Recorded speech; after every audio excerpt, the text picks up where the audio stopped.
सबैजनालाई जय मसिह। म तपाईँहरूकै आफ्नै मित्र स्मिथिङ सदा चाहिँ आज म तपाईँहरूको सामु बाइबलबाट एउटा महत्त्वपूर्ण सन्देश लिएर उपस्थित भएको छु। आजको वचनको शीर्षक रहेको छ 5 कारणले तपाईँ क्रिस्चियन हुनुपर्छ। सबै मानिसलाई जीवनमा कुनै न कुनै दिन यो संसार मेरो वास्तविक घर होइन, म त अनन्तको घरमा जानुपर्छ भन्ने लाग्छ।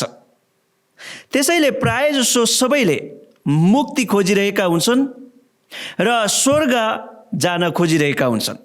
तर दुःखको कुरा के छ भने धेरैले त्यो बाटो भेटाउन सक्दैनन्। एउटा लोकप्रिय भनाइ छ, नरक त्यस्ता मानिसहरूले भरिनेछ जसले त्यहाँ कहिले जान चाहेनन्। यसको अर्थ स्वर्ग जान चाहने मानिसहरूले नै नरक चाहिँ भरिनेछ। त्यसैले स्वर्ग जाने इच्छा राख्नु मात्रै काफी छैन। त्यसो भए प्रश्न उठ्छ कि स्वर्ग जान हामीले के गर्नुपर्छ त?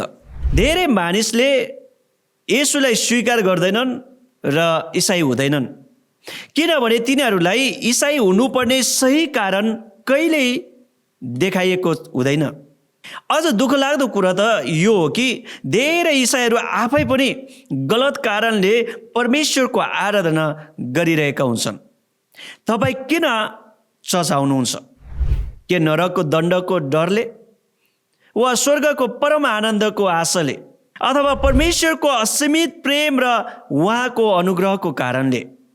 इसाई हुनुपर्ने त्यहाँ धेरै कारणहरू छन्, तर आज म त्यसमध्येका 5 कारणहरू बताउनेछु। 1. साँचो ईश्वरलाई चिन्न र महिमा दिन। सृष्टिकर्ता परमेश्वरले हामीलाई उहाँको महिमाको लागि आफ्नै प्रतिरूपमा सृष्टि गर्नुभएको थियो। उहाँ भन्नुहुन्छ, जसलाई मैले मेरै महिमाको निम्ति सृष्टि गरेको छु, जसको आकार मैले नै रचेँ र बनाएँ। तर पापको कारणले मानिस परमेश्वरदेखि टाढा हराउन पुगे, जसले गर्दा आज मानिसहरूले उहाँलाई चिन्न गाह्रो भएको छ।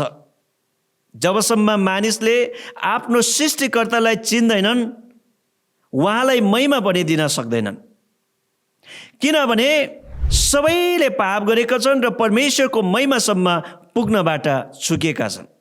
बाइबलले मात्र साँचो र जीवित परमेश्वरलाई चिनाउँछ, जो जीवन, शान्ति र आशिषको स्रोत हुनुहुन्छ, जसले हामीलाई सत्यता प्रकट गर्नुहुन्छ र अनुग्रह दिनुहुन्छ।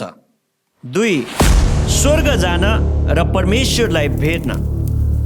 परमेश्वरको आज्ञा नमानेर पाप गरेको हुनाले परमेश्वरले आदम र हव्वालाई स्वर्गबाट निकालिदिनु भयो, अनि आदमको कारण सबै मानिस पापी भए। बाइबलले भन्छ, एकजना मानिसद्वारा संसारमा पाप आयो र पापबाट मृत्यु। यसरी सबैले पाप गरेका हुनाले सबैमा मृत्यु फैलियो। कुनै पनि पापीले परमेश्वरलाई देखेर जीवित रहन सक्दैन। परमेश्वरले मूसालाई भन्नुभयो, तर तैँले मेरो अनुहार हेर्न सक्दैनस्, किनकि मेरो अनुहार हेरेर मानिस जीवितै रहन सक्दैनन्। त्यसैले हामी पापी अवस्थामा स्वर्ग जान सक्दैनौँ। हामी धर्मी र पवित्र हुनुपर्छ, वा हामी पूर्ण रूपले परिवर्तन हुनुपर्छ। बाइबलले भन्छ, स्वर्गमा थुमाका जीवनको पुस्तकमा नाउँ लेखिएकाहरू बाहेक कुनै अशुद्ध कुरा, घृणित काम गर्ने र झुट बोल्ने कुनै किसिमले पनि त्यसभित्र पस्ने छैन। प्रिय मित्रहरू, के तपाईँको नाउँ त्यहाँ लेखिएको छ, वा लेखेर पनि मेटिसक्यो? तपाईँ केवल क्रिस्चियन परिवारमा जन्मनु स्वर्गको ग्यारेन्टी हुँदैन, तर येशूमा पापको क्षमा, नयाँ हृदय पाउनु अनिवार्य छ, जसलाई बाइबलले नयाँ जन्म वा नयाँ सृष्टि भनेर भन्दछ। 3. पाप, दुःख र मृत्युबाट मुक्ति पाउन। आदमले पाप गरेपछि मानव जाति पापमा हराउन पुग्यो। मानिसलाई परमेश्वरको अनुग्रह र उद्धारको आवश्यकता भयो।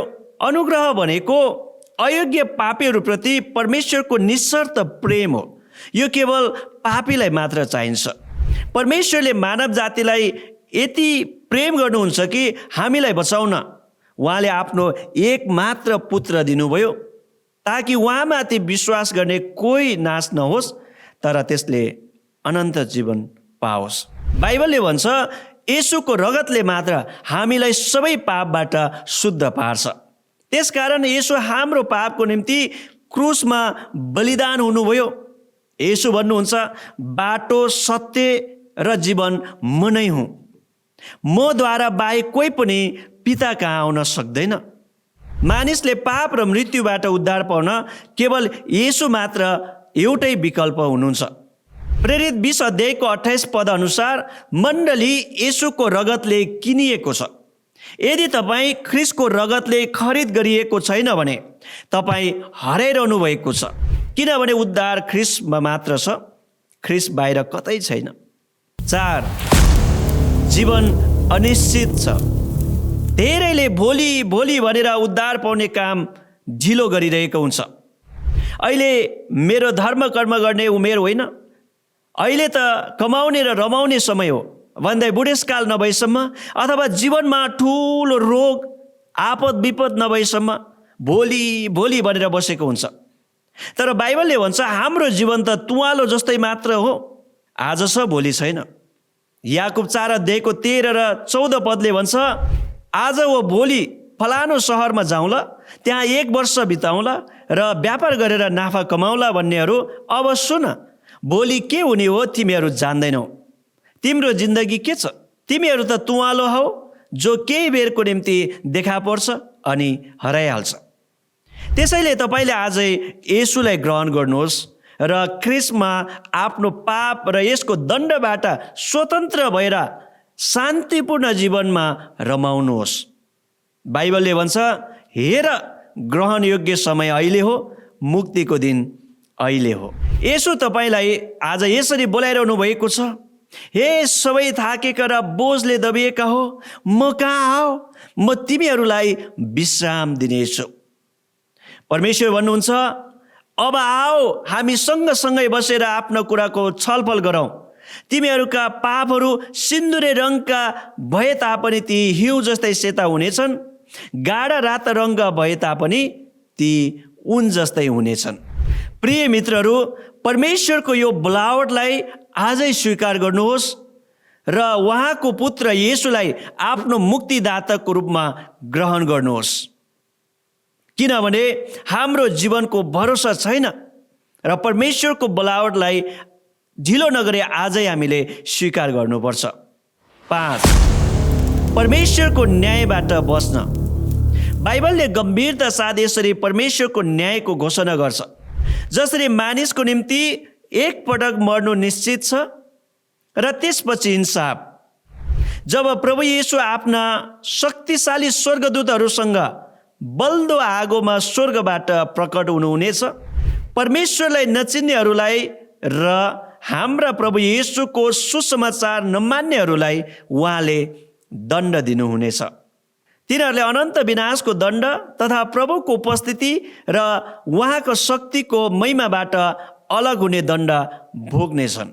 यो कुनै डर देखाउने कुरा होइन, तर परमेश्वरको दयाको सन्देश हो।